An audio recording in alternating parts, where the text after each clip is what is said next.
Smart বাস conductor ভাড়া ঠিকঠাক মতো কাটতে পারবে তো? স্যার ভাড়া হয়েছে, স্যার ভাড়াটা দেন। 200 টাকা ভাড়া, 200। না না, কম হবে না, 1 টাকাও কম হবে না। আপনার কাছে টাকা না থাকলে মাংনা নিয়ে যাব, তাও কম হবে না। ভাই ভাড়াটা দিয়েছেন? ও আচ্ছা, ঠিক আছে।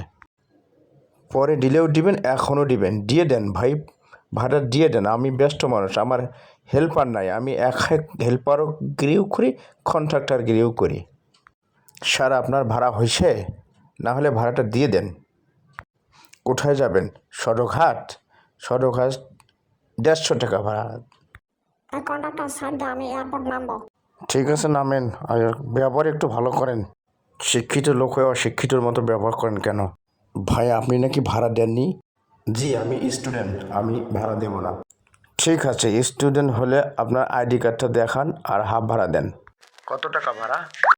যাবেন কোথায়? আমি গুলিস্তান যাব। গুলিস্তান গেলে 80 টাকা দিলেই হবে। বুঝলাম না, সব যাত্রী বলতেছে ভাড়া দিছে, কিন্তু আমার কাছে তো 1500 টাকা মাত্র। আমি চালান বোঝাবো কেমনে ড্রাইভারকে চালান? আমি যাত্রীদের উদ্দেশ্যে বলতেছি, স্যারেরা ভাইয়েরা কেউ ভাড়া না দিয়ে চলে যায় না, আপনাদের বউ মরে যাবে কিন্তু।